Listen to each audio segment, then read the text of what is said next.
Hola, buenos días. Buenos días a todos y a todas.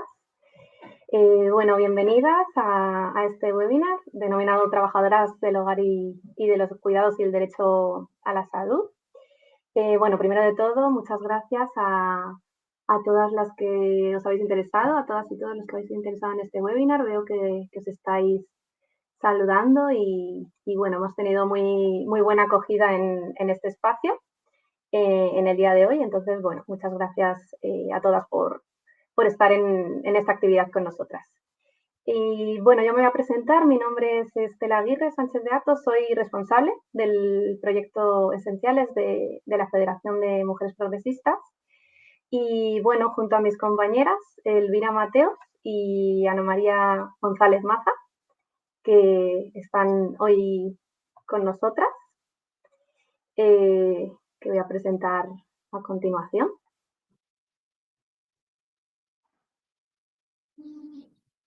Bueno, están en ello, se van a conectar ahora. Nosotras formamos parte de la Federación de Mujeres Progresistas, que para quien no nos conozca, llevamos pues más de 35 años trabajando por la igualdad de derechos entre mujeres y hombres y trabajamos en distintas temáticas, pues relacionadas con la igualdad de género, ¿no? Como es el acceso a la salud, el empleo, ¿no? Y también trabajamos en la atención a las supervivientes de violencia contra las mujeres. Entonces, nosotras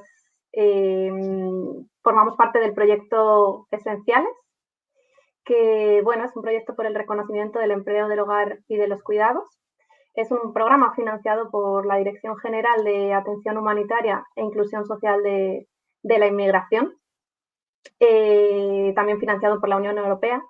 Y llevamos trabajando en este proyecto, en Esenciales, desde hace más de 4 años, ¿no? El programa surgió a partir de una investigación que realizamos en el año 2020, justo a propósito de la situación del empleo del hogar y de los cuidados en España. El proyecto, la investigación se llamaba Mujer Inmigrante y Empleo de Hogar, situación actual, retos y propuestas.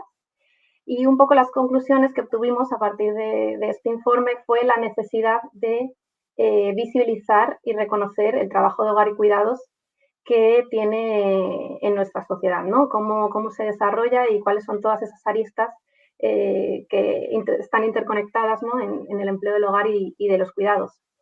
A partir de ahí, lo que hemos hecho ha sido trabajar en un proyecto de sensibilización, que lo que tratamos de dar es una visión integral a la realidad del empleo del hogar, ¿no? Tratamos de ver, por ejemplo, temas tan importantes como es la salud de las trabajadoras, cómo el empleo del hogar afecta directamente pues en el estado de salud, en el aspecto más tanto psicológico como físico, la atención integral que reciben desde, por ejemplo, los servicios sanitarios, las enfermedades profesionales.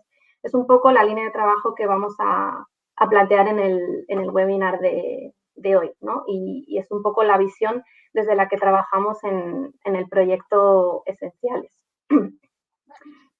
Nuestro proyecto ha estado siempre dirigido a trabajar con personas, pues tanto con entidades del tercer sector como con mujeres y también con la sociedad en general, ¿no? Tratando de visibilizar y de poner un poco la agenda política que está pasando con el empleo del hogar y de los cuidados en nuestro país. Entonces, como objetivo nuestro proyecto trata de sensibilizar sobre las condiciones y necesidades de las mujeres inmigrantes empleadas del hogar en el servicio doméstico, así como la importancia de su trabajo en nuestra sociedad. Y también tratamos de promover entre mujeres migrantes y profesionales el conocimiento y la toma de conciencia, previniendo pues también un poco la parte de discriminación y prejuicios y abusos pues conectados, ¿no? Vinculados y asociados a este sector de trabajo. Este año tenemos varias actividades, entre las que destacamos pues, que estamos realizando distintos talleres de sensibilización y asesoramiento a sectores clave de la población en defensa de los derechos humanos y de la defensa de los derechos de las trabajadoras. Participamos también en mesas de trabajo con otras entidades sobre el empleo de hogar y cuidados, como es, por ejemplo, la plataforma por un empleo de hogar y cuidados digno de Madrid. Bueno, han aparecido aquí mis compañeras, Ana María y Elvira, que he presentado anteriormente. Nosotras formamos parte del proyecto Esenciales y ahora las voy a dar paso. Y bueno, en definitiva, estamos trabajando en distintas acciones de sensibilización. Este webinar, por ejemplo, es uno de estos espacios, ¿no?, en el que tratamos de acercar la realidad de las trabajadoras de hogar y cuidados, de ponerles voz, ¿no?, de apoyar sobre todo y ser como aliadas desde el apoyo a la lucha política que están liderando ellas, por supuesto. Y este proyecto pues trata pues en ese sentido, con distintas acciones de sensibilización, pues acercar un poco esta realidad tanto a las entidades del tercer sector como a la sociedad en general. Bueno, antes de dar paso a las intervenciones tanto de mis compañeras como de la ponente con la que contamos en el día de hoy, Rosa Bajo, me gustaría comentar que el webinar se está grabando. Como tenemos vuestro correo electrónico, os lo queremos hacer llegar posteriormente también a las personas que se han inscrito pero no se han podido conectar.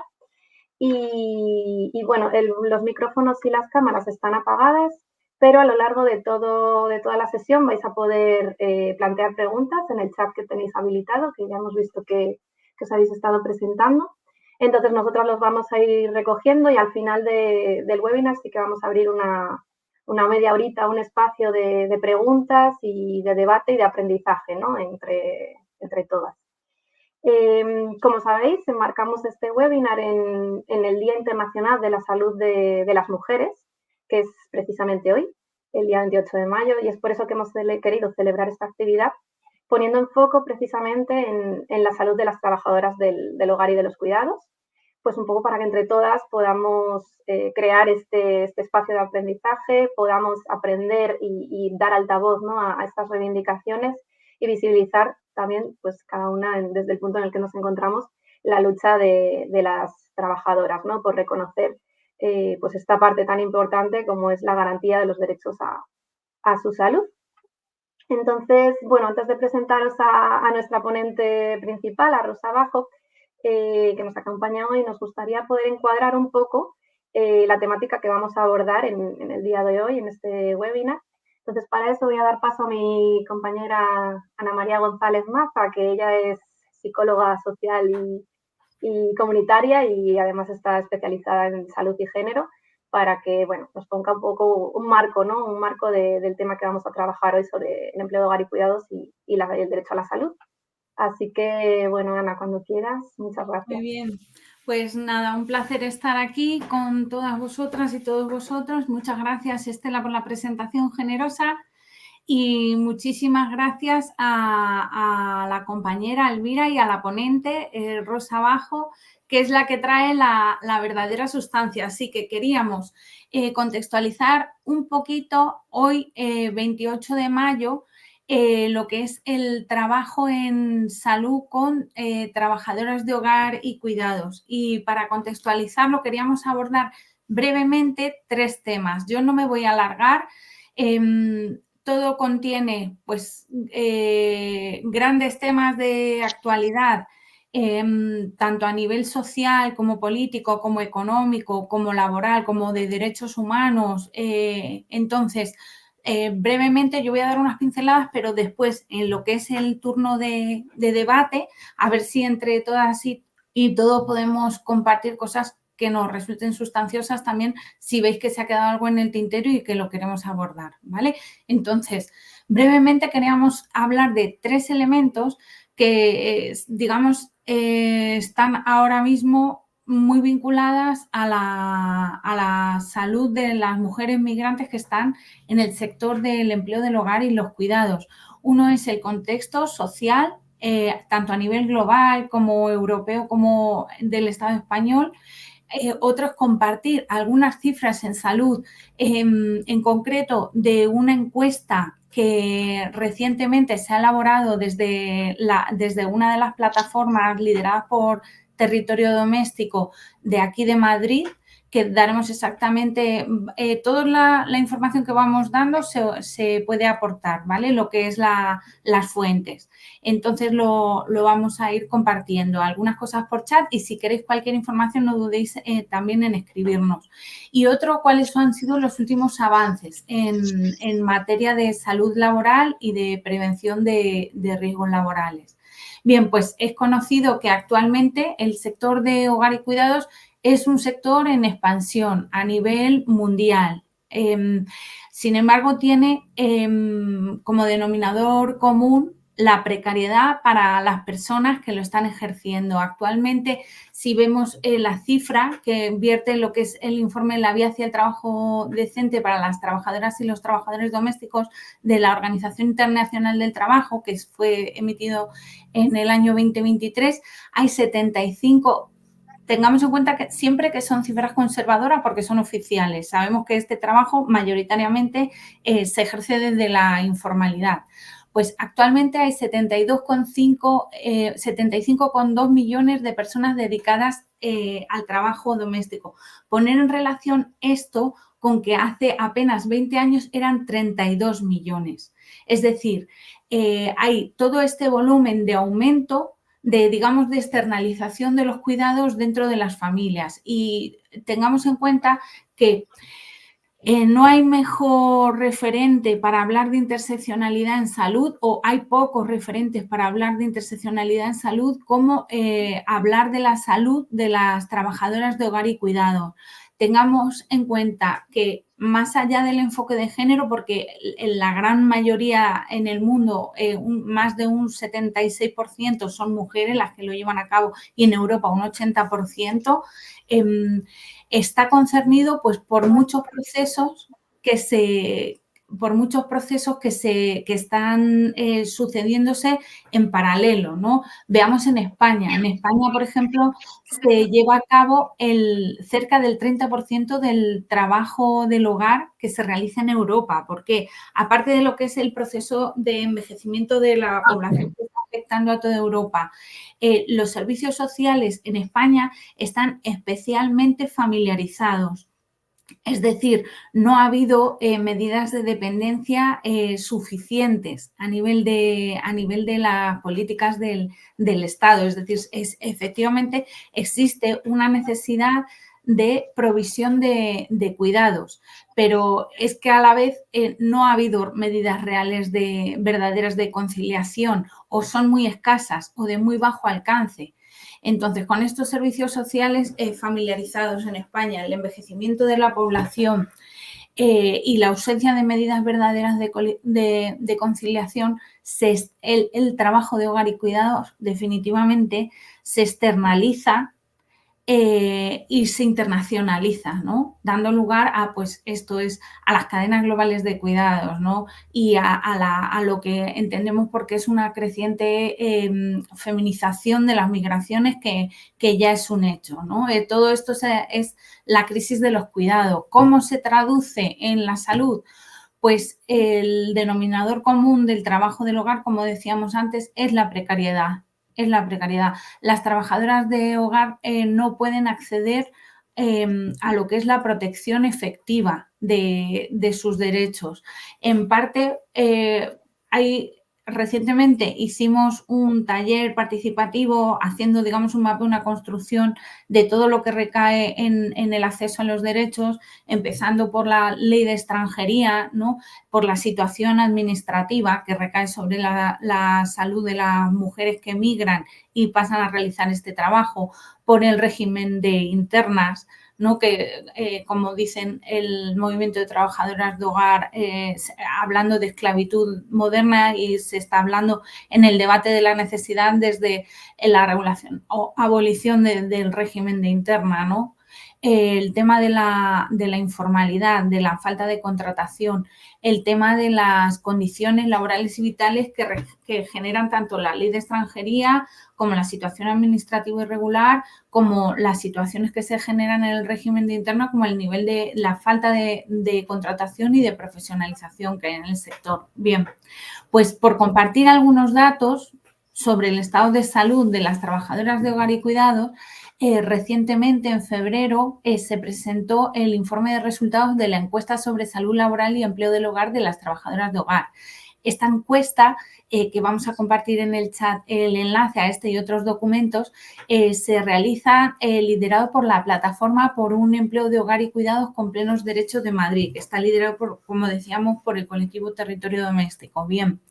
En esta encuesta, que está dividida en tres bloques, digamos, por un lado el perfil de las trabajadoras, por otro el de las condiciones de trabajo y por otro, digamos, más las dificultades laborales y las condiciones de salud, encontramos datos tan reveladoras como, por ejemplo, tuvo cerca de 400 respuestas, que el 50% cobraba por debajo del salario mínimo interprofesional, que el 22% había disfrutado de las vacaciones que le correspondían solamente y que el 13% disfrutaba de los festivos y el 27% denunciaba expresamente no disfrutarlas. De estas mujeres que respondieron, había un 25% en situación irregular.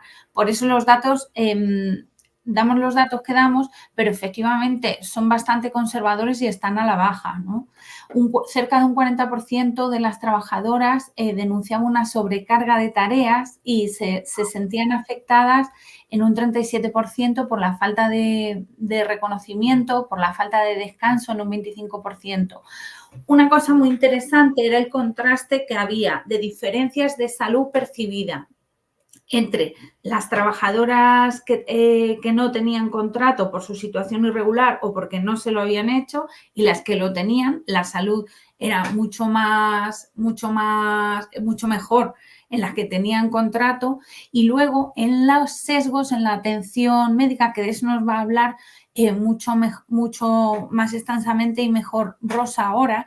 Por ejemplo, obtenían más bajas en caso de enfermedad las mujeres españolas que las extranjeras, y obtenían muchas más bajas las trabajadoras externas que las internas. Digamos, a un parecido igualdad de relatar síntomas, ¿no? No me quiero alargar, hemos encontrado muchos datos relacionados con las violencias también. El 31% informaban faltas de respeto, el 25% tratos injustos, el 17% violencia verbal y un 4% informaba haber sufrido abusos sexuales o ser víctima de abusos en la actualidad.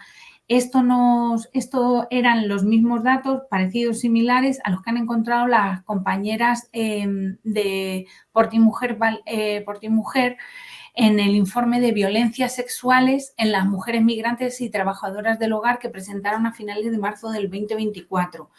En el que sobre todo ellas lo que subrayan es que las mujeres migrantes están sobre-representadas entre las que sufren violencia. Bueno, hay datos que siguen de medicalización, no me quiero extender, no quiero quitar tiempo a la ponencia, referente a la medicalización y referente a estos egos, digamos, racistas o de acceso a la sanidad según o a los tratamientos o a las pruebas clínicas relacionadas, muy vinculadas al esfuerzo médico, en función de su situación administrativa, de su procedencia e incluso de su racialización, ¿no?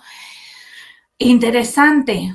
Ahora, tercer elemento que hay que considerar son los avances y, digamos, las asignaturas pendientes con respecto a la protección de los derechos en salud laboral y de la prevención de riesgos laborales. Como sabemos, la Ley de Prevención de Riesgos Laborales del año 95 dejaba expresamente fuera a las trabajadoras de hogar y cuidados.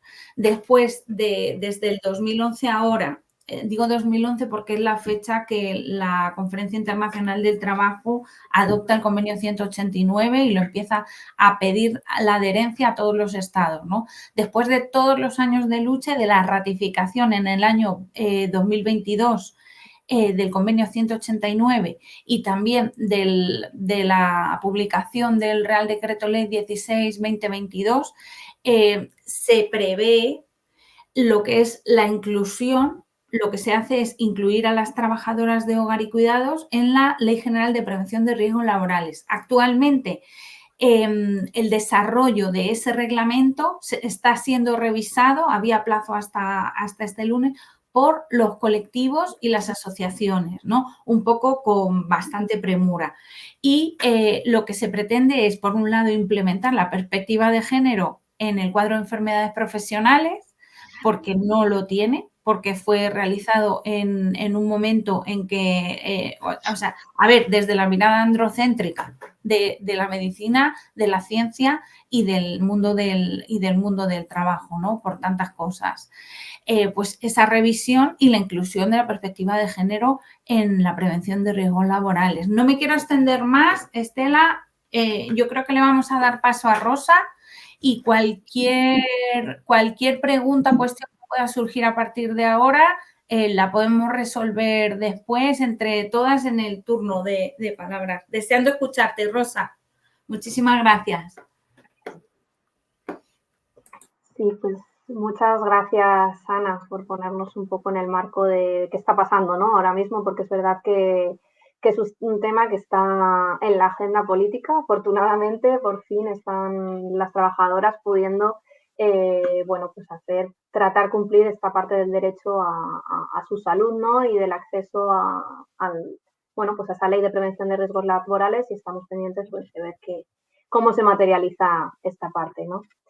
Entonces, bueno, pues sin más vamos a dar paso a Rosa Bajo Viña. Bienvenida, Rosa. Rosa nos acompaña hoy, es médica de familia, ya jubilada, y es parte del colectivo de Senda de Cuidados.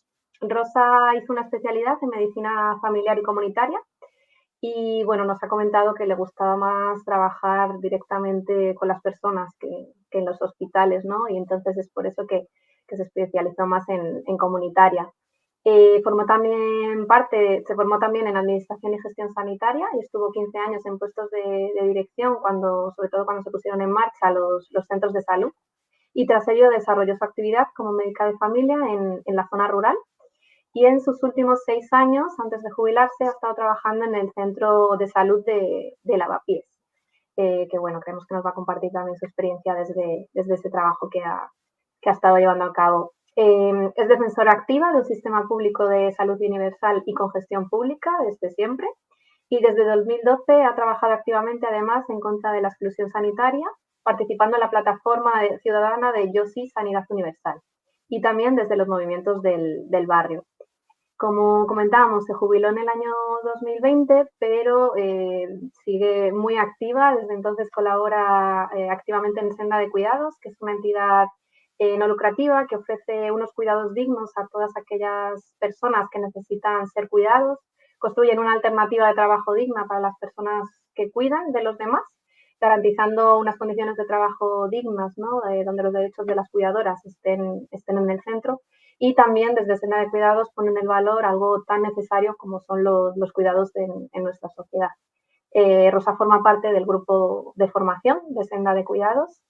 Y sin más, pues bienvenida, Rosa. Muchas gracias por estar con nosotras y bueno, deseando escucharte.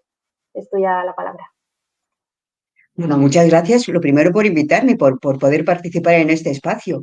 Eh, quería sencillamente plantear cuál ha sido mi experiencia cuando estaba trabajando como en el centro de salud como médica y también en Senda de Cuidados con el tema del empleo doméstico y de la migración, ¿no?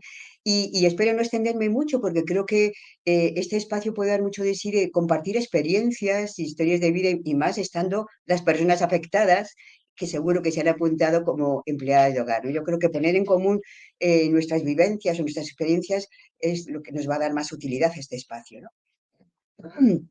Bueno, yo he trabajado efectivamente desde el centro de salud. En Lavapiés ha sido, hay un montón de población migrante y entonces sí que tuve mucha experiencia en el trato con ellas y también, la zona rural también y sobre todo en Senda, ¿no? Que llevo 4 años trabajando en formación con grupos de mujeres, pues para mejorar sus habilidades en el trabajo doméstico, pero también para dignificar su trabajo y trabajamos bastante el autocuidado, ¿no? Porque este es un trabajo evidentemente de riesgo, ¿no? aunque fundamentalmente he trabajado ha sido con mujeres migrantes latinoamericanas, que son las que, según mi experiencia, y también yo creo que las estadísticas lo dicen, más se están dedicando al cuidado del mayor, ¿no? Las de los países del este también con ellas he tenido experiencias, y de otros grupos, más de Asia o de África, pues la experiencia mía pues ha sido más limitada porque no he tenido tanta opción, ¿no? Entonces, desde esa perspectiva, sobre todo con mujeres latinoamericanas, yo creo que antes de hablar de los problemas de salud que tienen, es necesario ver en qué situación se encuentra, cuál es el contexto, ¿no? Y también es importante como hacer como una separación antes de tener el permiso de residencia y después cuando una tiene el permiso de residencia, porque la situación es diferente, ¿no? Vamos a hablar un poco qué pasa o cuál es la percepción que tengo de las mujeres cuando vienen a emigrar sin papeles, están sin papeles, ¿no? El estar sin papeles es estar en este país sin derechos y eso ya es una violencia, ¿no? Y una situación muy compleja. Habitualmente el motivo de inmigración, como todos sabemos, es el económico, de mejores condiciones de vida y un mejor futuro para sus hijos. Vienen con una gran exigencia de tener que sacar adelante la economía familiar indudablemente de su familia, de su grupo familiar y sobre todo de sus hijos. Vienen a un país nuevo que la forma a veces de acogerlas no es la más fácil ni la más adecuada, encuentran a veces muchas dificultades, tienen también diferencias culturales y en lo laboral, o sea que hay situaciones bastante estresantes, ¿no? Pero en lo laboral encuentran trabajos en unas condiciones durísimas, mal pagados, con unos horarios, como no hay ningún tipo de regulación, en eso es trabajo el negro, pues nadie lo controla. Entonces, se trabaja mucho, muchas horas, se paga muy poco, se hace tareas muy duras y existe la multitarea, que la multitarea es ahora y después, pero ya desde el primer momento tienen multitarea, que también luego comentaremos, que a mí me parece que tiene que ver mucho con el tema del trabajo doméstico, sea remunerado o no sea remunerado. Entonces, ante estas situaciones, pues es que las jornadas, o sea, y luego no digo nada, porque una de las podemos hacer propuestas de trabajo que les hacen fundamentalmente es de internas, también de externas, pero de internas. Y lo de interna yo creo que es una forma de esclavitud del siglo XXI. En algunos países no está permitido, pero en el nuestro está permitido. Y también se permite este tipo de trabajo sin ningún tipo de control. Ahí se las apañe. Eh, uno de los factores estresantes que tienen esta primera parte, sin que todavía no tienen el derecho, no se les reconocido el derecho al permiso de residencia, es la gran ansiedad que tienen por el tema de enfermar. Porque si enferman, no van a poder cumplir su exigencia económica de cubrir lo económico del grupo familiar que tienen en su país de origen. Y también una situación muy angustiosa es la salud de los padres y de los hijos, o sea, que no les pase nada. Porque si les pasa algo, yo no voy a poder ir allí a cuidar o a estar con mi padre o con mi madre en la situación que sea. No te digo nada si se muere alguno de los familiares o alguno de los padres, sobre todo, estando aquí. O sea, la angustia que se genera, esa situación, y cuando en algunos casos se hacen real, yo creo que el nivel de estrés que supone esa situación es tremenda. Y sobre esa situación de estrés por el contexto, más una situación laboral de sobrecarga es excesiva. Cuando acceden, o sea, cuando se les da el permiso, obtienen el permiso de residencia, yo creo que algo de alivio tiene. Yo creo que se sienten más protegidas, ya no las pueden echar del país, ya pueden viajar a su país, ya pueden viajar a su país a ver a sus padres que habitualmente hace más de 3 o 4 años que no le ven, y ya pueden tener un contrato laboral. Entonces una diría, bueno, pues parece que esto se va normalizando. Pues mira, en lo referente al contrato laboral, claro, o sea, las condiciones laborales, claro que tienen la posibilidad de trabajar en condiciones, pues yo creo, adecuadas, no digo por lo menos en la parte económica, o sea, que se les pague lo que se les tiene que pagar. Pero esto no siempre es así. Y desde Sende lo vemos, o sea, desde los cursos hay mujeres con permiso de residencia que están trabajando todavía sin contrato laboral, porque la persona, la empleadora, no quiere hacer contrato laboral. Supone a veces un coste que no quieren asumir y luego lo podemos comentar un poco más. Pero bueno, tienen esa posibilidad de que les hagan contrato laboral.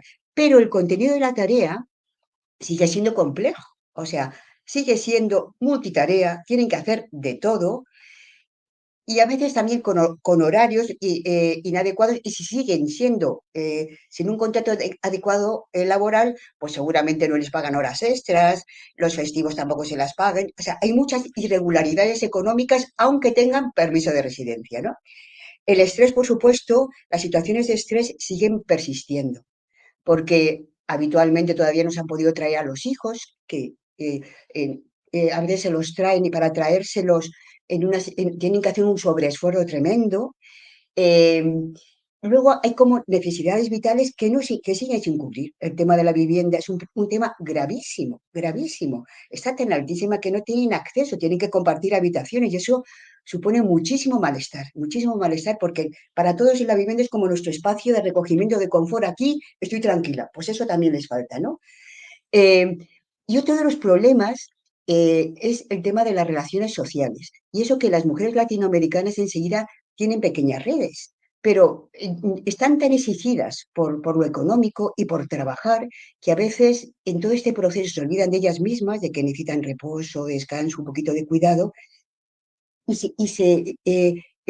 también se privan de la necesidad vital que es estar en grupo como colchón social que tenemos cualquier persona, ¿no? Mira, una mujer hace poco que lleva aquí ya como 6 años, lleva solamente en el último año es cuando ha podido regularizar sus papeles, decía en el grupo, es que es increíble. Ahora me estoy dando cuenta de lo importante que es el que estemos en grupo, el poder hablar, el poder apoyarnos, y llevo 5 años en que lo único que me preocupa es sacar dinero y hacer y las posibilidades para que venga mi hijo. No existe otra cosa más que ni yo, ni el grupo, ni nada. Entonces, yo creo que esto persiste. Entonces, ¿cómo esto no va a influir en la salud nuestras, en la salud de las mujeres empleadas de hogar? Mira, por una parte, el sobrecarga de trabajo que supone, no solamente horarios, sino también el esfuerzo que hace, porque manejar una persona dependiente requiere un sobreesfuerzo bastante grande. A una persona mayor, las movilizaciones, pues estas, por mucho que nos digan cómo lo tenemos que hacer, no se tiene podemos decir, los instrumentos técnicos, como puede ser un elevador, para poderlo hacer adecuadamente. Aparte, tenemos que hacer la limpieza de la casa, aparte la comida, o sea, tenemos multitarea y mucho sobreesfuerzo. Mucho sobreesfuerzo físico.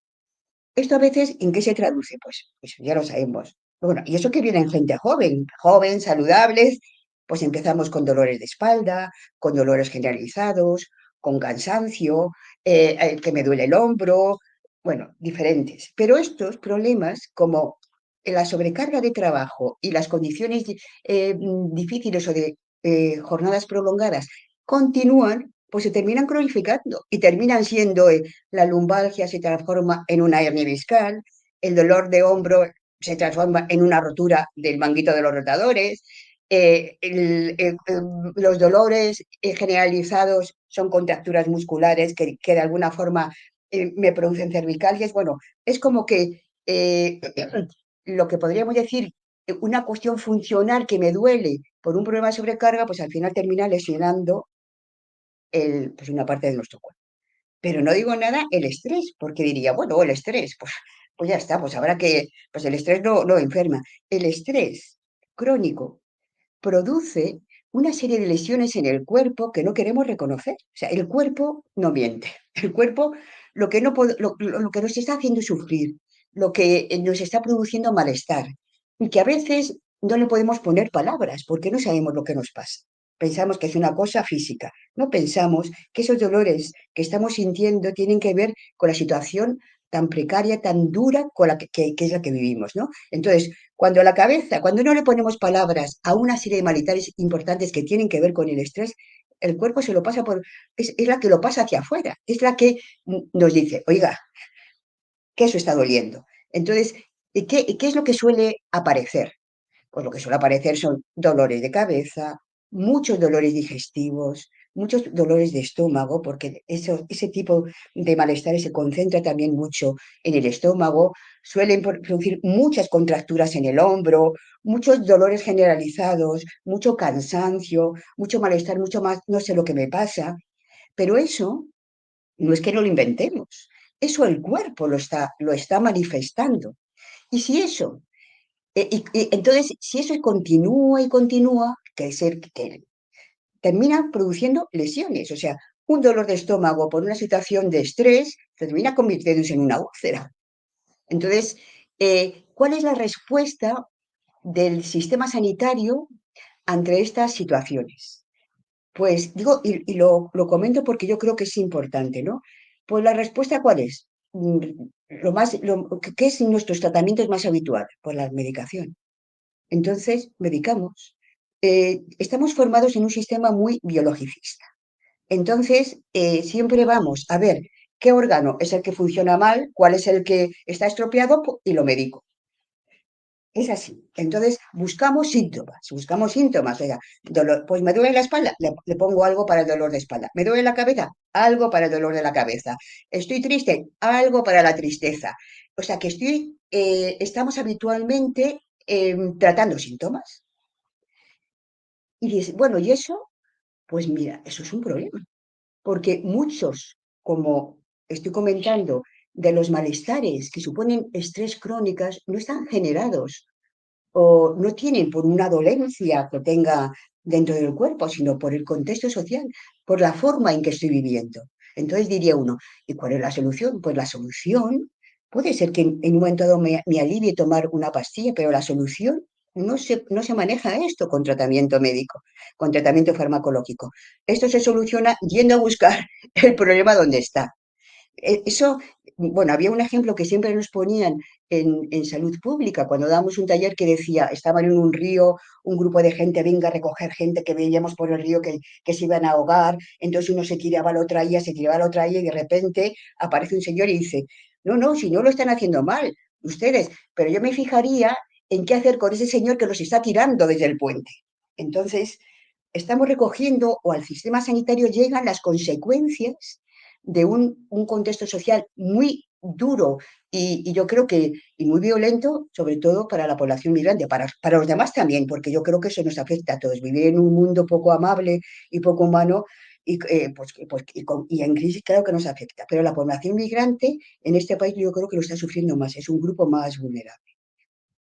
Y esto, entonces, eh, también a todos nos gustaría reconocer, decir, bueno, yo no tengo problemas fuera, seguro que es que si me duele la cabeza con este medicamento se me va a pasar, o sea que tampoco una quiere ponerse a ver qué es lo que le está pasando, porque eso es más duro, más incómodo y porque te ponen en otra postura.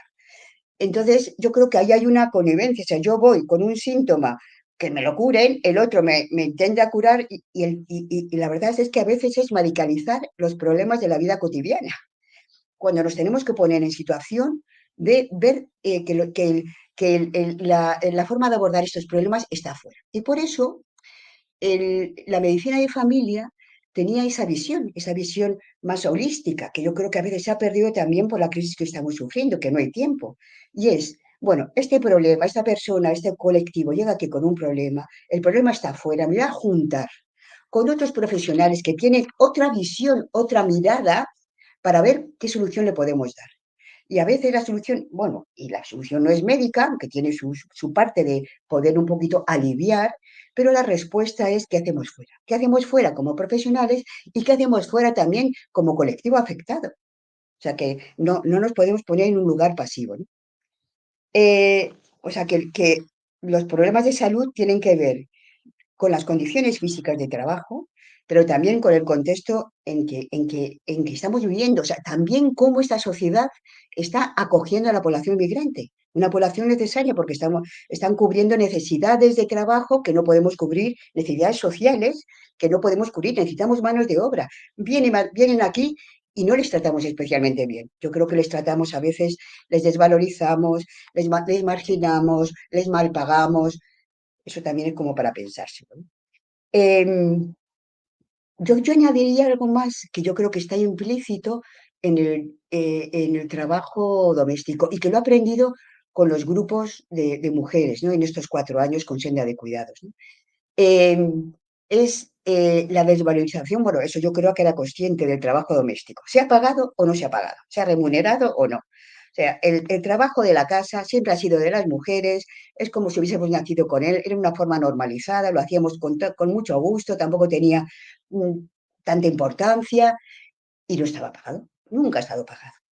O sea, es, bueno, pues sí. Y eso, por ejemplo, yo lo he escuchado muchísimo y también en la consulta, cuando contrataban a alguien y decía, bueno, es que desde luego, esto es lo que puedo pagar, no puedo pagar más. Y además, para lo que tienen que hacer, pues están tan tranquilas, pues están en casa y solo tienen que hacer estar un poco echándole un ojo a la persona mayor y luego lo de siempre, pues haga la comida, tienen tiempo para todo. Vamos, esa expresión yo creo que las trabajadoras seguro que lo han oído, ¿no?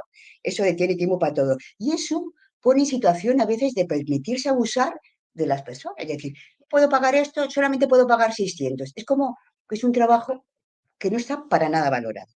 Y esta desvalorización en los cursos a las mujeres les dolía mucho, porque el trabajo de cuidados es un trabajo muy difícil, muy complejo, no es nada fácil. O sea, estar con una persona mayor en convivencia, lógicamente estableces un vínculo con ella, estás en el día a día compartiendo todo el espacio en su casa y no es un trabajo fácil, o sea, motivarle para que pueda hacer las actividades normales, para que pueda eh, animarle un poco, para que no pierda la autonomía, para que se sienta bien, pues no es nada fácil, requiere muchísimas habilidades que las mujeres tienen y desde luego eso no es reconocido, no es reconocido para nada.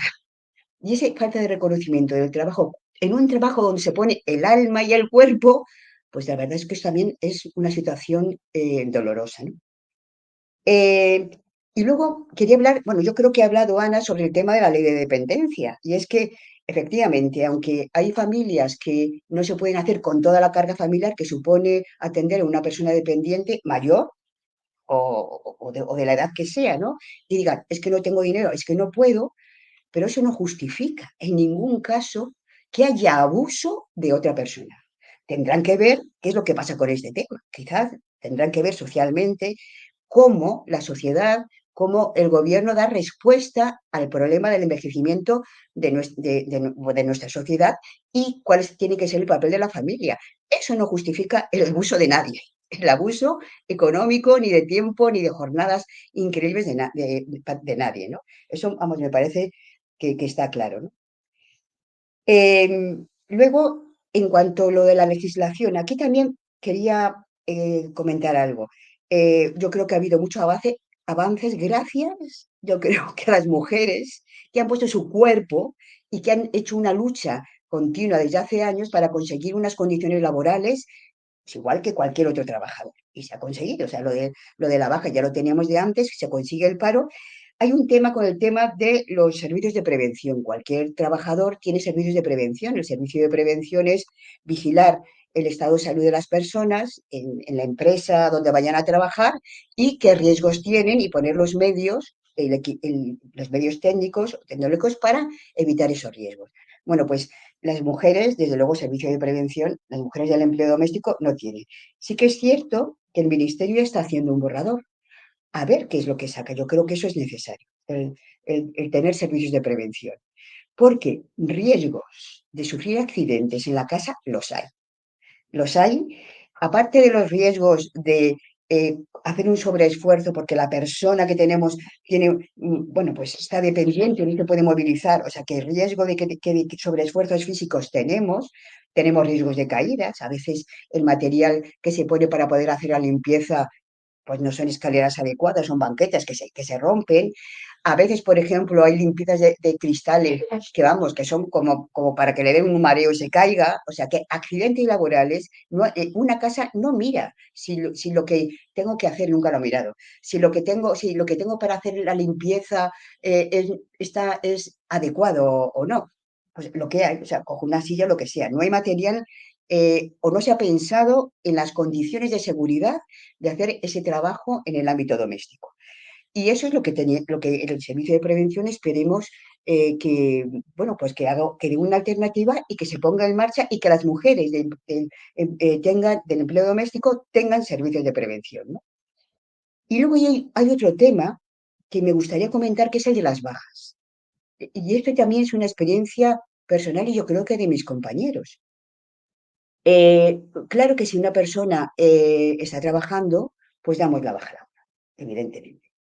Eh, en el vuelo, por ejemplo, todas las mujeres, pero eso ya fue como hace 10 años, las mujeres cuidadoras no tenían, la mayoría no tenían contrato. Entonces, pues no se les daba la baja, porque no le puedes dar la baja porque no tiene ningún contrato, no estaba reconocido eso. A las que tenían contrato y eran internas, pues no podían la baja. Eh, yo sabía que la podían pedir, pero era como, ¿cómo la voy a dejar sola? Total, como vivo aquí, pues bueno, ya está, hago menos. La familia también se lo decía, bueno, no hace falta que pidas la baja, pero si estando aquí, mira, y procura estos días bajar tu actividad y hasta que te recuperes. Bueno, bajar la actividad, pues no sé qué decirte, porque se iban y quien tiene que hacer la comida, la limpieza, levantarle, pues seguía siendo la misma persona, aunque estuviese mal. Pero a veces, no, siendo interna, tiene más dificultad para pedir la baja. Y después hay gente que no lo sabe. Fíjate tú, hay gente que no lo sabe. Y eso también ha aparecido en los cursos. Ah, pero puedo pedir la baja. Claro que puedes pedir la baja, pero una hora de antes puedes pedir la baja. Entonces, siempre está un poco el temor, o sea, del desconocimiento de los derechos y el temor a que te echen, a que no les guste que cojas la baja y entonces te quedes sin trabajo. Claro que eso es una mm, pues prioridad, ¿no? Entonces, yo creo que la gente, las mujeres del empleo doméstico, conozcan sus derechos, estando con permiso de residencia y sin permiso, es fundamental. Es una de las cosas, por ejemplo, desde el SENDE lo tenemos claro. Desde el principio decimos sus derechos, los que tienen, porque los tienen, mientras que están en situación, bueno, sin papeles, y luego después, ¿no? Y ahora hay uno que, es que en una reunión que tuve justamente con las compañeras de la Federación de Mujeres Progresistas, me preguntaron, y la baja por accidente laboral, y entonces pensé, pues yo no sé si he dado yo alguna vez una baja por accidente laboral. Pues ¿y eso por qué? Entonces, pensándolo, desde luego, habitualmente en un trabajador o trabajador normal, si hay lo tienen clarísimo, saben cuándo tienen que pedir la baja y si el motivo ha ocurrido en el trabajo o en itinere, es decir, a la que voy media hora en el trayecto de entrada y en el trayecto de ida en la primera media hora antes de entrar a trabajar y en la última hora, eh, el, eso es un accidente laboral y te lo decían. Y yo sabía perfectamente lo que tenía que hacer. Las mujeres del trabajo doméstico, eh, pues las que, bueno, muchas no pedían la baja, pero las que pedían la baja, si estaban trabajando para una empresa como Eulen o esas sí que lo tenían claro, pero las que tenían trabajo directo con las personas, contrato directo mejor con las personas, esas pues no lo tenían tan claro. Y entonces yo creo que nunca me lo pidieron. Y yo tampoco lo tenía en la cabeza. Fijaros qué cosa más grave, ¿no? Entonces, yo creo que esto es un tema de concienciación de los sanitarios y de que las mujeres empleadas de hogar conozcan sus derechos de que uno puede pedir baja por accidente laboral. Y tú dices, ¿y eso qué mejora tiene? ¿O para qué sirve? Pues mira, cuando yo pido una baja por un motivo normal, o sea, por una causa que no es una enfermedad común, a mí me van descontando parte del sueldo según se va alargando el proceso de baja. Si es por accidente laboral, no. Si es por accidente laboral, mi sueldo es íntegro durante todo el tiempo que esté de baja. Y la medicación o el tratamiento que requiera para reponerme, también no tengo que pagar nada. La medicación que estamos trabajando tenemos que pagar un 40%. En el caso de que sea un accidente laboral, nada. Entonces, o sea que sí que es importante eh, darnos la baja por accidente laboral. Eso lo tenemos que tener claro, porque eh, luego, o sea, cuando uno da una baja por un accidente laboral, la empresa o el empleador, sea una empresa o un individual, tiene que rellenar un papelito diciendo que efectivamente, que ese papel, o sea, que esa persona se ha caído, que ha pasado eso. Tú con eso vas si eres de una empresa que tiene mutuas, vas a la mutua, pero como en el caso de las mujeres empleadas de hogar no tienen mutua, en general, la mutua, la que hace funciones, las que hace funciones de mutua es el sistema público. Entonces nosotros somos a donde nos tienen que llevar ese papel para que nosotros podamos tramitar la baja como accidente laboral. Y yo creo que en este espacio hay muchísima mala información.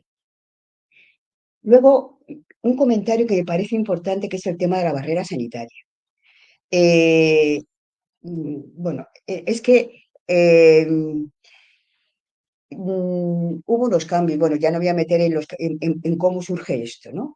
Desde el 2012 hay un cambio de legislación, que el sistema universal, que nuestro sistema público estamos tan orgullosos, pues aquí esto es un torpedo. Esto se carga en esa universalidad y entonces excluyen a los inmigrantes sin papeles de la atención sanitaria. Bueno, esto supuso un revuelo tremendo, pero desde todo el punto de vista, desde los profesionales, salud pública, desde los ciudadanos, desde los afectados, ha cambiado, pero no está resuelto. ¿Cómo está la situación ahora? Que si los 3 primeros meses que yo vengo aquí, como se supone que voy, tengo una visa de turista y tengo que tener un seguro médico, pues ahí, si me pasa algo, me van a facturar si es que voy al sistema público. En el caso, pero por ejemplo, si es un menor, si es un problema de salud pública, una enfermedad infecciosa que pueda afectar a otra gente, o si estoy embarazada, me tienen la obligación de atender. Y luego, a partir de los 3 meses y un día, yo voy al centro de salud con una serie de documentación muy sencilla, que es el pasaporte, el empadronamiento y un formulario, y ahí ya tengo derecho a solicitarla y lo que hacen es que no me lo dan como antes, sino que me mandan a la unidad de tramitación. Bueno, el caso es que todo este proceso, el sistema sanitario no da una información adecuada. Y cuando yo voy, aunque ya hayan pasado 3 meses, y yo voy a pedir una atención, nadie me da ninguna información. Y lo que sí me dicen, la primera que me dicen es, no tiene derecho y le vamos a dar. Y esto es una intencionalidad y una violencia más del sistema público ante los migrantes. Y es no dar información de los derechos que tiene en la situación de que no tienen todavía los papeles ni el permiso de residencia. Y esto sigue existiendo. Y espero que el gobierno actual, que se ha comprometido a retomar o a recuperar la universalidad de la atención, solucione este tema. Y este tema depende del gobierno, pero también depende de las comunidades autónomas. Y en las comunidades autónomas estamos en una comunidad autónoma que no es nada facilitadora con los migrantes, desde luego, para nada. Bueno, yo creo que ya por último, yo creo que por cerrar, decir que el ser mujer, ser migrante y trabajar en el empleo doméstico es una situación de riesgo. Y de aquí querría hacer un comentario de que esta situación de riesgo tiene mucho que ver, podemos decir, la institución. Cuando hablo de institución, no hablo de algo etéreo, hablo de gobiernos que les hemos nombrado porque hemos votado para que la gestión del dinero público la hagan de la forma más adecuada para cumplir las necesidades o para hacer una convivencia más humana, que eso a veces no ocurre. Entonces, a mí me parece que con la población migrante, estos gobiernos, y a veces algunas dependen del gobierno central, pero muchas decisiones o formas de acogimiento dependen de los gobiernos autonómicos, pues no están siendo humanos con los migrantes. Es mano de obra que se necesita, que está cumpliendo necesidades sociales y cuando viene no les acogemos bien, les, a veces tenemos situaciones de esclavitud con ellos, no les valoramos y les tratamos con frecuencia como ciudadanos de segunda. Entonces, esto es una violencia institucional y que se tiene que, bueno, yo creo que eso genera debate social, ¿no? Y otro, podemos decir como conclusión o reflexión que me gustaría plantear y con respecto a las mujeres, es que pues no solamente con votar solucionamos las cosas, eso cuando tengamos papeles y nos lo permite, sino que a veces los cambios de las políticas de gobierno se cambian pues agrupándonos y denunciando y plantando cara. Entonces yo creo que la fuerza que tenemos como ciudadanos y como grupo de poder plantear que no estamos a favor de algunas políticas que son durísimas y que son injustas, pues también está esa energía o esa posibilidad también está en nuestras manos. Y yo creo que la tenemos que tener en cuenta. Y yo creo que demostración ha sido el trabajo que han tenido durante años las mujeres empleadas de hogar para conseguir los cambios en su situación laboral.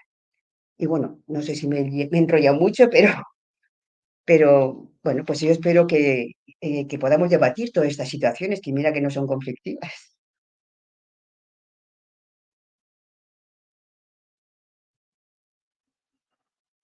Sí, pues muchas gracias, Rosa.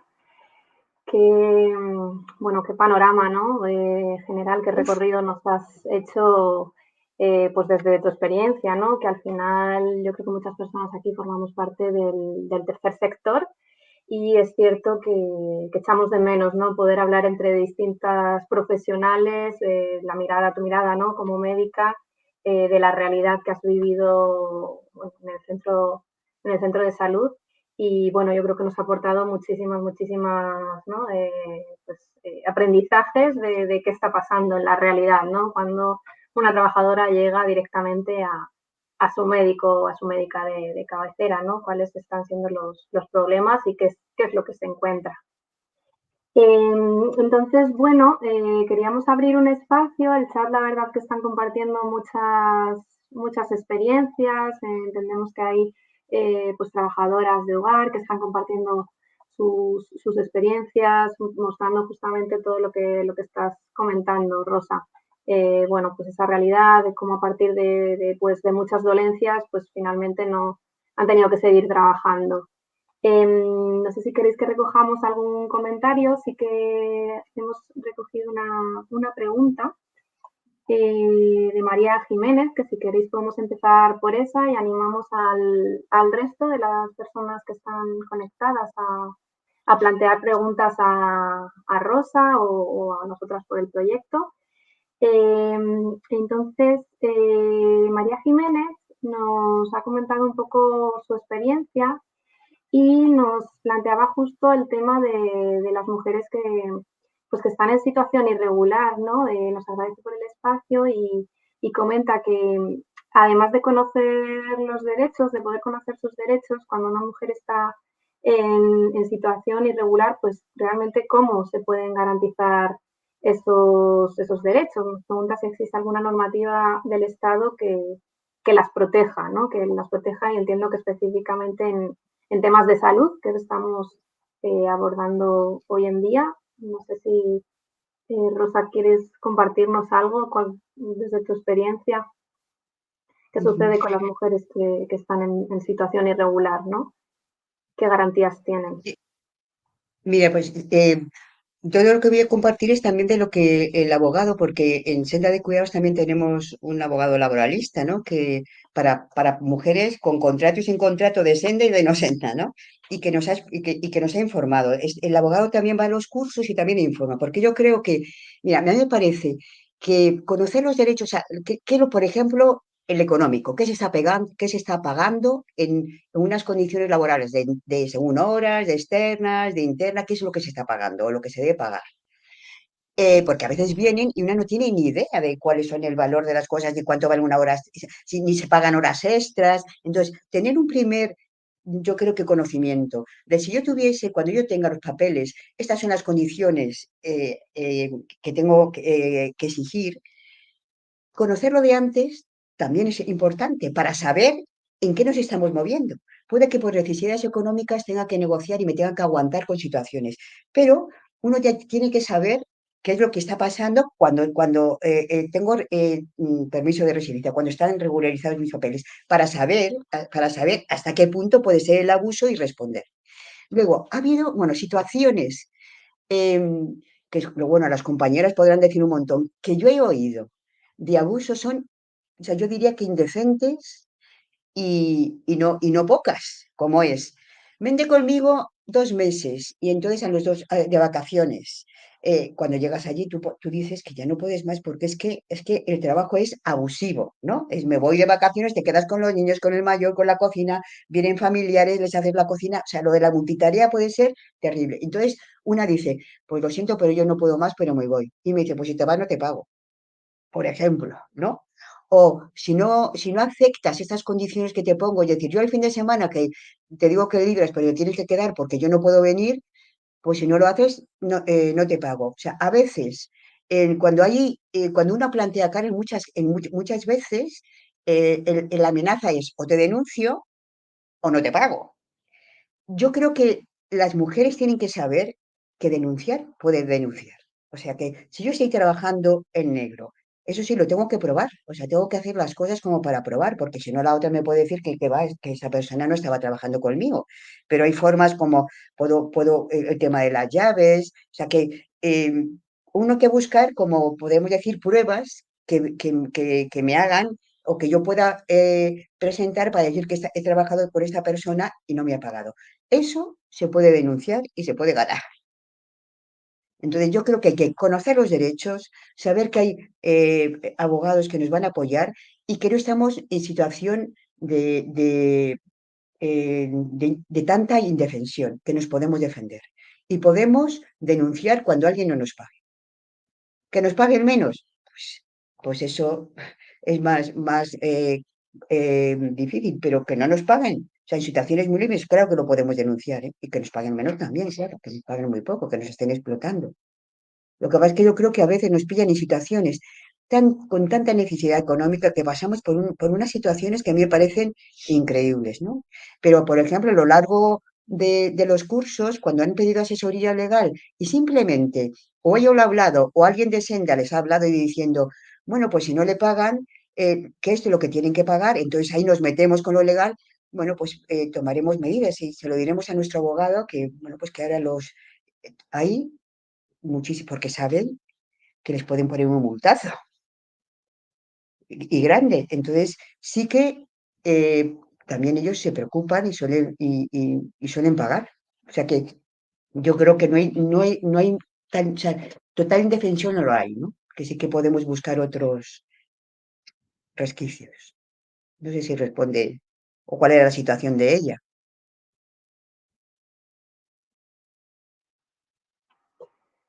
Sí, y al final es esa parte, ¿no? De buscar, bueno, esa línea, ¿no? De resquicios, de huequitos al final y sobre todo bueno, pues de estar informadas, ¿no? De nuestros derechos y de conocer que realmente, pues, el Estado, pues, los tiene que garantizar, ciertamente. Pues tenemos otra pregunta en el chat, bueno, esto para Rosa o para nosotras, ¿no? Desde el proyecto de Esenciales Empleo de Hogar. Nos comenta Angélica María Pérez que quiere saber cuál es el sueldo de una interna, de una trabajadora interna en la actualidad. ¿Cómo puedo plantear a mi jefe o sea, formarle, entiendo, como para garantizar sus derechos? Mira, Si quiere yo no lo plantear sé, Rosa y a ver, luego. Isabel. Mira, por lo que yo sé, o sea, ahí está el sueldo base, que tiene que ser para todas, para 40 horas, y no está regulado después, qué pasa si uno se quede como interna. Eso lo dejan como a libre albedrío, según yo entiendo, ¿no? O sea, es el alojamiento, la casa y lo que ellos acuerden. Es como si fuese un contrato privado. Por ejemplo, Senda como lo resuelve es que aparte del alojamiento y de la comida, eh, el sueldo base, cuando alguien contrata con Senda o quiere contratar con Senda a una persona como interna, aumenta el sueldo base. La cifra, por ejemplo, ahora es de 1.500 euros, ¿no? En algunas otras empresas no hacen eso. O sea, que no está, lo de interna, excepto el alojamiento y la comida, no está regulado. Es como que se lo manejen entre ellos, ¿no? Ahora sí, tienen que respetar el sueldo base que está instituido. Lo de Hacienda, yo creo que no son muchas empresas no lo manejan así. Ujú. No sé si vosotros tenéis otra información. Sí, justo si quieres, Ana. Sí, sí. Tenéis el correo del programa, lo facilitamos en el chat para cualquier información así más asesorada o para incluso para daros algún recurso jurídico, lo buscaremos porque es estatal el webinar hoy. Y que podáis acceder a información sobre si tenéis alguna dificultad, es decir, acceder a una asesoría jurídica, ¿de acuerdo? La buscamos juntas, ahí no os preocupéis. Os lo digo de cara a, por ejemplo, la pregunta que ha hecho aquí la compañera es de las más complejas por una razón, porque el régimen de interna está sujeto a un montón de condiciones, por ejemplo, el tema de que son 40 horas semanales, pero luego hay 20 horas de presencia más posiblemente que hace llegar a 60 horas, ¿vale? En las horas de presencia no se puede trabajar, pero ha de estarse disponible. Se abusa porque en las horas de presencia también se piden trabajos, aparte de que por sí ningún trabajo está fuera del estatuto con 60 horas semanales, cuando luego la realidad es que se trabajan mucho más. O sea, es un tantín más complejo asesorar sobre este régimen, que lo que están pidiendo la mayoría de los colectivos es que desaparezca. Incluso hay un manifiesto al que hay que adherirse como entidades e instituciones para que vaya, en cualquier caso, que mute y desaparezca. Con respecto a esto, lo que se está estipulando es que, ok, hay algo negociable en especie en cuanto a vivienda y, como dice Rosa, y alimentación, pero nunca puede bajar el salario del mínimo interprofesional.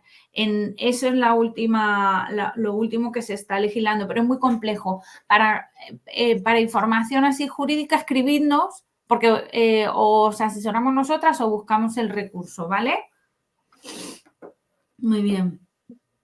Yo quería también compartir y aprovechar que no lo hemos dicho, pero que acabamos de actualizar una guía, que es una guía de contratación responsable en el empleo del hogar y de los cuidados. Está dirigida tanto a trabajadoras como a las familias empleadoras para que sepan cómo tienen que contratar, garantizando los derechos de las trabajadoras. Entonces, os la vamos a hacer llegar también, os lo ponemos por aquí por el chat, pero no os preocupéis porque yo creo que luego vamos a hacer una recopilación de toda esta documentación, os la podemos mandar por correo electrónico. Entonces os la vamos a hacer llegar porque al final lo que trabajamos es, bueno, un poco la traducción de la normativa para hacerla más accesible y hacerla llegar pues a las propias trabajadoras y a las familias empleadoras. La vamos a compartir ahora mismo en el chat. Y por otro lado, también queríamos comentar que, bueno, nosotras desde la Federación de Mujeres Progresistas y los Proyectos Esenciales formamos parte de la plataforma por un empleo de hogar y cuidados dignos de Madrid. Entre otras cosas, lo que trabajamos en la plataforma con otros colectivos, está Territorio Doméstico, está Senda de Cuidados, están muchas compañeras, es justo, elaboramos anualmente unas tablas de salarios mínimos y salarios dignos. Entonces, bueno, al final sí que hacemos un cálculo de cuál es el salario mínimo que tiene que tener una trabajadora interna y se sitúa con los costes de la seguridad social, lo tengo aquí, en torno a los 2.000 euros. Algo que vemos que se aleja mucho de la realidad de los sueldos que están cobrando las empleadas de hogar. Os lo dejamos también por aquí por el chat y como nuevamente me repito y os digo que os compartiremos toda esta información por correo electrónico. Vale. Tenemos otra pregunta, Ana Rosa. Nos comenta Ana Fernández Lanceros, ¿dónde se puede denunciar el abuso en situación de trabajo por arraigo? Hay personas de las que se está abusando bajo amenaza de denuncia o despido y pues plantea que cómo se pueden tratar esos casos, cómo denunciar esta parte de los abusos en el empleo del hogar. Yo creo que ahí, o por lo menos en Senda, esos casos los derivamos al abogado laboralista, bueno, que no solamente es laboralista, también de derechos, ¿no? Entonces, él nos asesora, o sea, si yo detecto algún caso, hablo con él o esa persona va con él y se le asesora y todos aprendemos de cómo se puede organizar la denuncia. Siempre tenemos que tener siempre nos dice que tenemos que tener como elementos o sea, que podamos aportar de que existe ese abuso, ¿no? Que no podamos, o sea, que la palabra solamente no nos sirve, que necesitamos aprobar, digo, presentar como pruebas, ¿no? Pero sí que lo valoramos con él, cuál es la situación y las posibilidades de denunciarlo, ¿no? Yo creo que abogados, o sea, en Senda hay uno, pero seguro que hay más asesorías jurídicas, ¿no? Yo creo que el ayuntamiento tenía también en los CEPIs también tiene asesoría jurídica y en otras, ¿no? Desde luego, Es muy importante, como dices tú, Rosa, acudir en primer lugar a lo que son los colectivos de trabajadoras de hogar y cuidados, que son las más asesoradas y las más informadas con respecto tanto a casos concretos, porque claro, tienen una casuística amplísima, como también a cuáles son las vías en la comunidad autónoma, provincia, incluso ciudad, para acceder de forma más directa a derechos. Por un lado, si ha habido algún problema, como puede ser perfectamente una agresión sexual, van a estar en red con otras entidades en las que vas a recibir atención rápida, posiblemente atención social, atención jurídica, atención psicológica, incluso, ¿no? De cara a la recuperación y a la reparación de la mujer y a resolver las necesidades básicas. Y son las que te van mejor a acompañar a los recursos sociales, ¿no? Lo que es a la pública. También sirven muchas veces porque al conocer efectivamente la situación de las mujeres que están en trabajo de hogar y cuidados, es decir, de que posiblemente tengan situación irregular, pues, que están muy vulnerabilizadas y hayan sido objetos de, pues eso, de agresiones quizá dentro del trabajo, de maltrato, de vejaciones, de tipos de abuso, aparte de lo que es el tema económico en sí, van a ser las que estén más preparadas muchas veces para acompañar y para lidiar con los recursos públicos, con la violencia institucional que a veces se da. Igual que encontramos gente maravillosa dispuesta a ayudar, encontramos muchas veces barreras que están fundamentadas simplemente en las creencias de las personas, no en los estereotipos. Por desgracia, esto sigue pasando en todas las clínicas, en la social, en la médica, en la jurídica, incluso con los cuerpos de seguridad del Estado. A veces suceden este tipo de cosas. Entonces, las asociaciones de trabajadoras de hogar y cuidados y los colectivos, como son, por decir algunos, no quisiéramos faltar a nadie, ¿verdad?, de dejarnos sin nombrar. En Madrid, por ejemplo, Territorio Doméstico, SEDOAC, muchas veces están muy al tanto de todas este tipo de situaciones. Entidades como Red de Latinoamericanas y del Caribe, la Red de Hondureñas, o en Zaragoza las trabajadoras del hogar y la Asociación de Trabajadoras del Hogar y los Cuidados, colectivos como La Maloca, otras asociaciones en Extremadura, en Cáceres, en Castellón, en Sevilla, también de trabajadoras de hogar, van a ser las que estén más sensibilizadas y tengan más información. Y sobre todo también las que nos puedan proporcionar en un momento dado apoyo social, ¿vale? Ellas organizan grupos de WhatsApp de ellas y otras entidades en los que hay ayuda solidaria y acompañamiento humano muchas veces. Sí que es verdad que esto no puede recaer en las trabajadoras de hogar, ¿no? Tiene que ser una respuesta ciudadana, ¿no? Y incluso una respuesta de voluntad política. Siempre nosotras nos referimos a que antes de la crisis de 2008 el trabajo de cuidados y de hogar y cuidados era una de las ocupaciones de difícil cobertura y que eso daba pie a que vinieran ya la gente con unos derechos. No quizá posiblemente dentro de un sistema que es muy explotador, sin las mejores condiciones, pero con unos derechos ciudadanos, ¿no? Una situación regularizada, ¿no? Esto dejó de ser así. Se dejó de señalar los cuidados como una profesión de difícil cobertura. Eso tiene también su parte de no reconocimiento, ¿no? Porque la necesidad, lejos de desaparecer, no es que haya dejado de desaparecer, se ha acentuado. No es que haga falta gente para trabajar en hogar y cuidados, ¿no? Internacionalmente. Es que dependemos de esa gente, ¿no? Entonces, en otro plano de derechos tiene que haber respuestas vinculadas a a las políticas que se hacen, ¿no? A las políticas migratorias, a la voluntad, ¿no? Aparte de lo que es recursos públicos competentes en el asesoramiento y el acompañamiento del cumplimiento de los derechos, ¿no? Y en sostener a las personas vulnerabilizadas a las que se han violado sus derechos, ¿no? Y no solamente que recaigan las asociaciones, nosotras remitimos a las asociaciones por un lado, por la atención especializada que dan, por la información que manejan, por las redes sociales que le pueden proporcionar a una mujer que ha sido víctima de explotación, ¿no? o de otros delitos, ¿no? En ese sentido.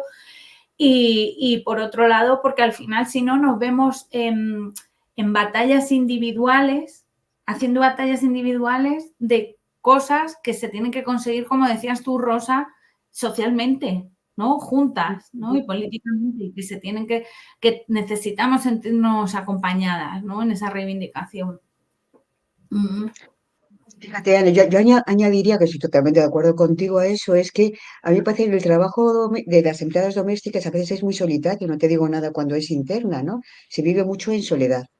Y luego también, por toda la exigencia que hay de lo económico de trabajo, las redes, o sea, el tener las relaciones sociales que son tan básicas, tener un grupo de pertenencia, eso está como en segundo lugar, ¿no? Entonces ese aislamiento a veces es que uno ni conoce ni los derechos que tiene. A veces, por ejemplo, ni sabían, no conocían la ciudad donde estaban, o sea que, pero lo más básico, ¿no? O sea que no, porque iban de su casa al trabajo, de su casa, del trabajo a su casa y punto. Entonces, yo creo que aquí también lo grupal, o sea, lo de las relaciones sociales son importantes, también por propia necesidad básica de cualquier persona, pero también para ponernos en contacto con todas las posibilidades que hay. Creo que tú has comentado que hay, o sea, que hay violencia institucional y también hay recursos con lo que nos pueden ayudar a plantear la situación, ¿no? Y por supuesto de forma colectiva. Bueno, muchas gracias a las dos. Vemos que aquí al final formamos un grupo muy, ¿no? muy sinérgico entre unas visiones desde el tercer sector, ¿no? Y desde la realidad del día a día de la medicina más cercana que has tenido tú, Rosa.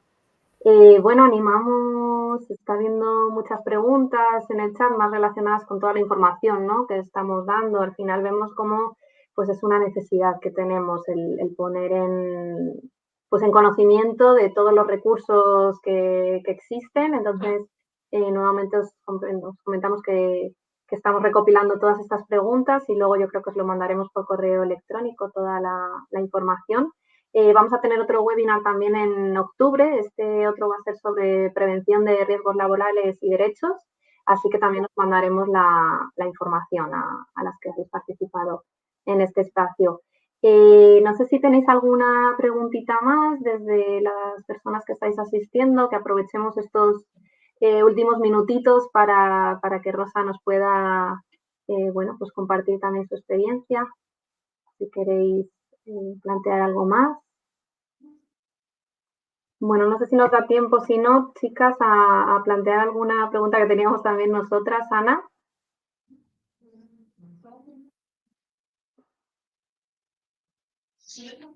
No oigo, no oímos. El micro lo tienes Ana, no te quitado. oímos. Sí, me he mutado, perdonadme. Por ejemplo, Rosa, ahí yo creo que más o menos hemos ido hablando de todo, pero si tú has identificado en los servicios entre compañeras, compañeros, ¿qué facilitadores?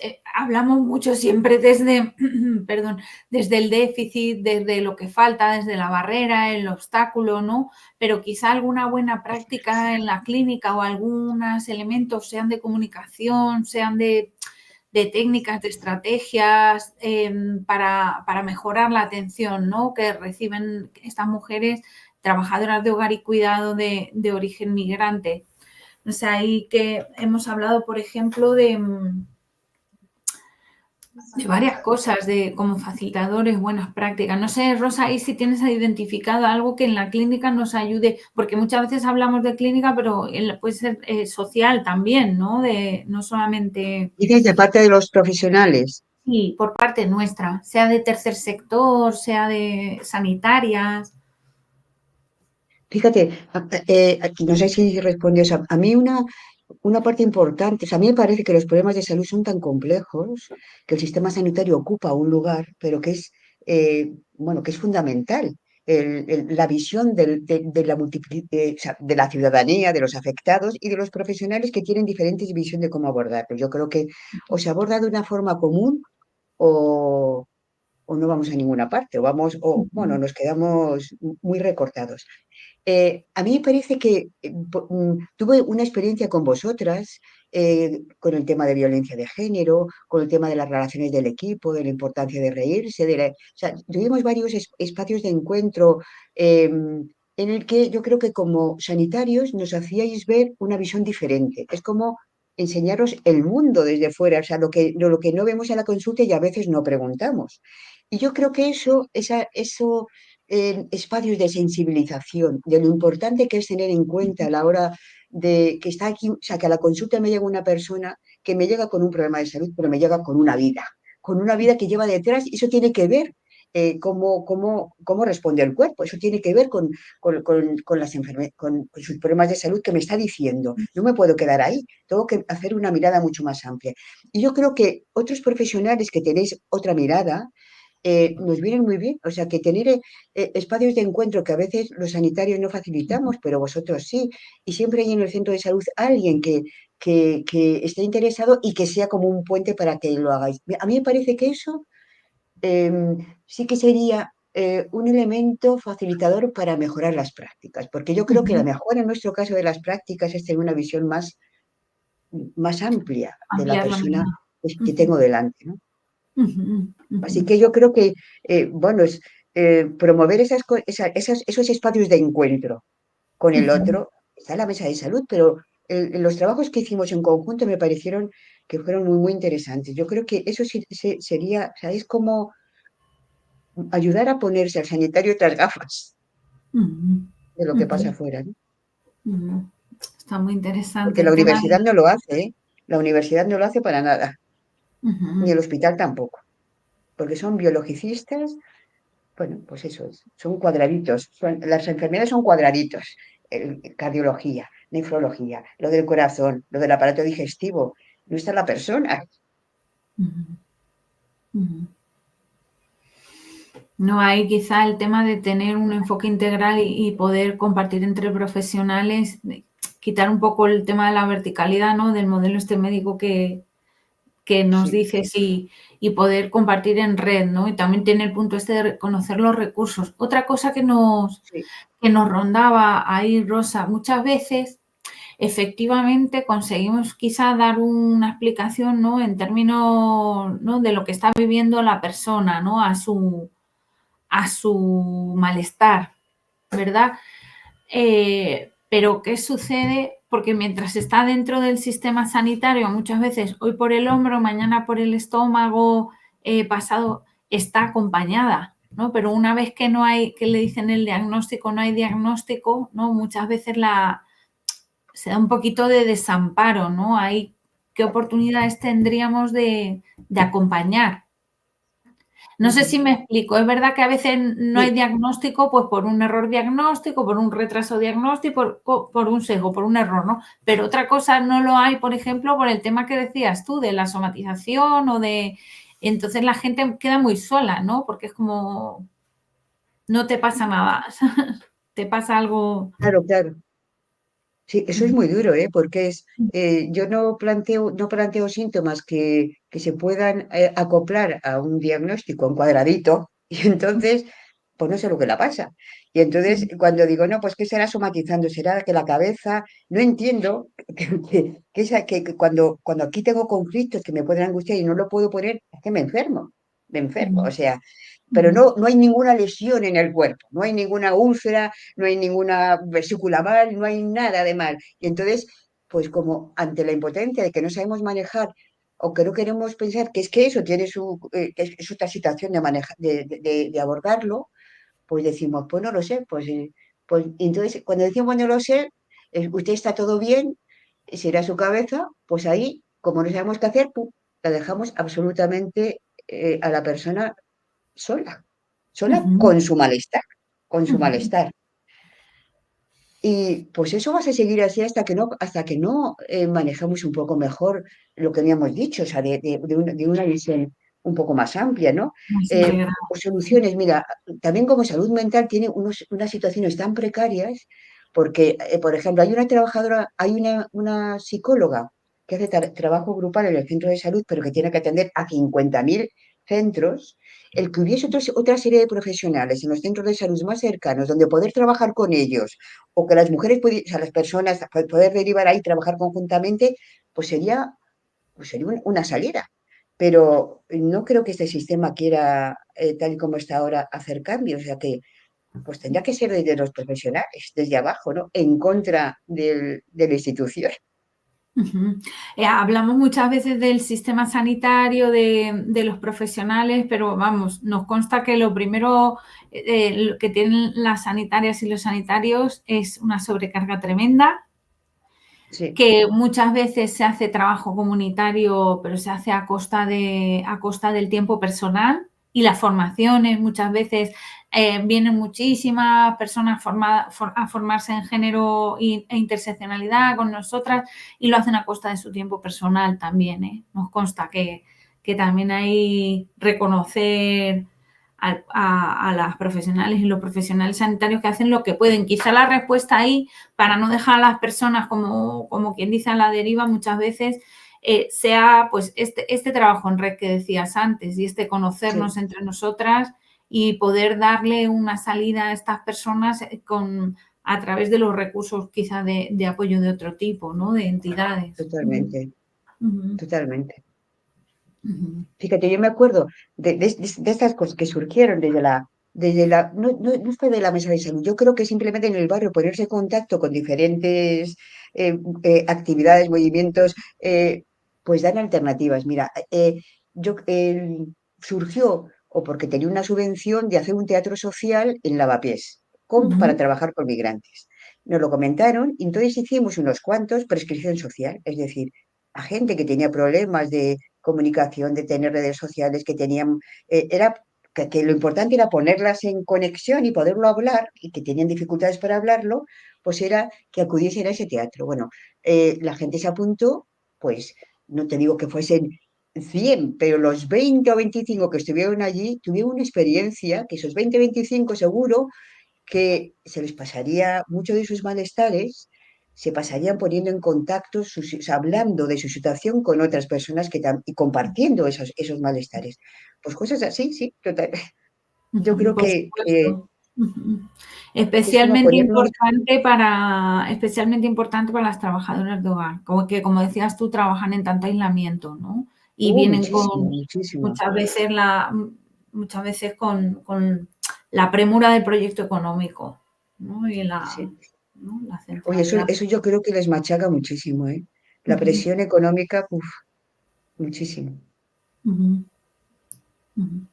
Pues ahí están los testimonios que han dejado las compañeras que han estado en trabajo de hogar y cuidado o que están actualmente en el chat, ¿verdad? Y los Sí, hemos podido ir recogiendo a lo largo del sí, webinar.